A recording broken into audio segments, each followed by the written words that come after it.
What's happening, guys? So I just wanted to make this really quick review of WandaVision episodes 5 to 7. So, starting with episode 5, first of all, it was cool to see like that little 80s sort of tribute. I know a lot of people kind of refer to it like similar to Full House.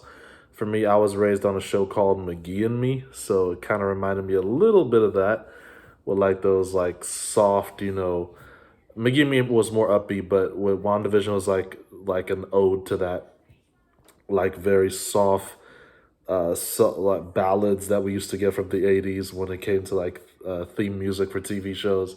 So that was really cool to see. I love the '80s style of like showing like Vision baby pictures and Wanda baby pictures, and then Tommy and Billy as well. That was a cool family sequence. And then we got to see the twins in action, growing themselves up so they could take care of the puppy and all that. But of course, we knew this was all filler until things started to really get interesting.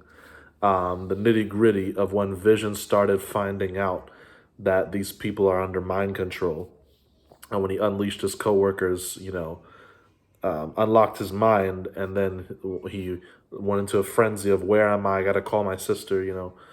That was pretty creepy because then you got to see the extent of what these people are under. So then when Vision, came back, then we get that, that Civil War shot up with the Legos commercial. By the way, I'm loving how the commercials, with the exception of episode 6, all of them have the same actress and same actor. So I really want to know like how they're going to reveal like what role they play in this world. Speaking of what role people play, how come we haven't had a proper reveal of what role some of Vision's coworkers or his boss, Mr. Hart or Mrs. Hart, or like Herb?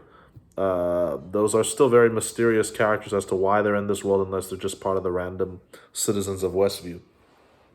Anyhow, so he comes home, of course, I believe it was Sparky the dog, correct me if I'm wrong, dies. And you get that sequence of when Vision's coming home and he's like talking to his wife, what we're going to do, just watch TV, go back to normal, pretend like nothing's going on here. You can't control me like you control them. And then she gives that can't I, and then the roll credits. That was a really amazing look on Wanda's face when she did that. And then Vision follows her and says, "No, we're not ending this conversation. Like, you got to give me some real answers." So when Vision stopped lying to me, started rising in the air, and then the Vision was and Wanda were like eye to eye in that moment when Vision was like raising his voice at her, screaming. I was expecting like, we're gonna get like our first major action sequence of like superhero action sequence of like Vision against Wanda powers, colliding, and again, didn't get that. Instead, we're stopped with a brief moment of tone down as to what's happening. Where are the children? I walk to work every day. I don't see them. Then we get the doorbell ring, and the reason why I waited this long is I didn't want to spoil that surprise for anybody. Because I was in shock because I didn't see any of the spoilers for this episode. We get Evan Peters, the 21st, the 20th, why I say 21st, the 20th Century Fox version of Quicksilver, my favorite version of Quicksilver in this universe. Disney again stunting on us. Okay, we know you're the boss company. We know you're the big man on campus. All right, Disney, we get it. You bought out Fox and now you're showing off your stuff.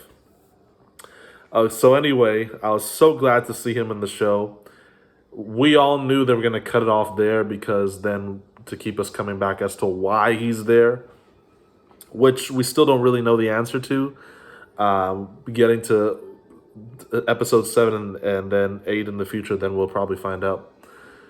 Then we get to episode 6, and now we're full blast 90s. Too many Malcolm in the Middle references from fans. That like lead girl like punkish rock or punk pop kind of theme song. Don't try to fight the chaos. It was such a nice throwback. But keeping the lyrics in tune with the situation, very clever. And then we got the diamond spot pans from Agnes and all that. It was pretty hilarious of an intro. And then that rock thing from Pietro Maximoff, this version. But anyway, Evan Peters was hilarious in the show. Kind of was giving some really edgy, violent jokes. Well, I guess it was to suit the Halloween mood or whatever. And then it was a pretty standard Halloween spooktacular, as they like to put it.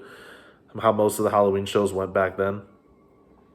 And as things start to move on, Vision and Wanda were kind of in a very fighting state last time we left them in the last episode. So Vision's like trying to make an excuse like, oh, I got to be on neighborhood watch or whatever during all the trick-or-treating. But he uses it as an excuse to go check out the edge of Westview to see what's really going on, because now he's got way too many questions. He knows he's not going to get any answers from Wanda, so he has to go seek it out himself. Gets to the edge. He finds all these frozen people. It's a very creepy scene. By the way, when he gets to the edge and he starts going through the wall, I kind of saw that commercial of episode 6 as a foretelling of what Vision went through with the wall. Because what happened there was almost like, how he couldn't get the yogurt open, and no matter how hard he tries to open the yogurt, it keeps, it's not opening correctly. So I kind of saw that as Vision trying to fight the magic that Wanda and the wall was pulling him back. And no matter how hard he tries, he can't get out. And the more he gets out, the more his body starts to collapse and fall apart. So every commercial, I love how every commercial has some type of meaning to it, even if it's just a nod or whatnot. But that, I think, was kind of a hidden meaning. And then, of course, The Incredibles, Parent Trap references in the cinema, all the obvious ones that other fans have pointed out. Then we get, again, that stop with these jump scares. Again, that jump scare with the dead Quicksilver. And then that really a-hole comment that we got from Hayward to Monica Rambeau. Maybe it was good that you weren't here when your mother died, because clearly you don't have the stomach for this job. That was such an a-hole thing to say. Anyway, get to the end of the episode to now realize that when Wiccan is starting to get the notion that something's wrong with Dad, then Wanda just freezes everything. And then she starts to expand the hex and pull a bunch of the Sword agents into the mix, even including Darcy Lewis. And then we get braced for episode 7, which we just saw. And my goodness, now I think we're kind of getting like a Modern Family nod, because we're in that 2000s era. This show was cool for what it was. The whole glitching thing with everything, changing from old TV to new TV or old fireplace, that was pretty cool. However, I gotta say this. I kind of noticed the tone of WandaVision too. Like, Wanda all this time trying to escape her reality and her grief it seems like maybe the reason for the purpose of the show going back to the 50s till now is because she was trying to catch up with reality by trying to reverse time so that she wouldn't have to catch up with it. Now it seems like reality's catching up with her a lot quicker than she thought. So I like that reverse effect happening now. Now that we got our huge reveal of Agnes, which is, what's her name? Agatha Harkness, I believe. Correct me if I'm wrong again on the pronunciation. I'm still learning to pronounce her name. So anyway, did my little, wiki research. I know I'm a normie. I do know a lot of Marvel stuff, but I'm still a normie when it comes to deep dive characters. So, come to find out, she's like this, I guess, witch protector of like was it Franklin Reeves? Like Richard Reeves' son or something? Anyway, maybe that's the reason why her rabbit, Senor Scratchy's a rabbit, because They keep dangling that Fantastic Four carrot for us. Even when Monica Rambeau put on the suit, I was like, oh, we about to get a Fantastic Four type of, power situation with her trying to get through the wall, and then maybe the force field jumping back on her and giving her powers. But no, she pushes her way through that wall, even when her vehicle doesn't go through. I don't even know how to describe that vehicle. It's really never saw anything like it. But yeah, so then Monica starts running. She gets through the wall. You can see something has changed in her by the color of her eyes and the way she sees everything. She starts running to Wanda's house. And then Wanda's like, no. Like, how did you get in here again? Like, everything you do is a lie. And then Wanda's just like, wanted to get her out right away again. And then I'm thinking, oh, are we going to get not another tease? Are we finally going to get a fight now, like similar to WandaVision standing off? Now we're going to get our new likable Captain Marvel against Wanda now. And again, it was just a tease because, Monica was there, to resolve the matter with Wanda, not to cause animosity. But she did let Wanda know she wasn't going to take any back chat from her, that I only lie because of the lies you put in my head. So I like this Monica Rambeau. She's no softie. She's tough. But anyway, that Agnes reveal, could she be the one really controlling everything? It seems to be that way. The last reference I'll make is once Wanda gets in the basement when she's wondering where the twins are, because Agnes came to take the twins, to give Wanda her day off.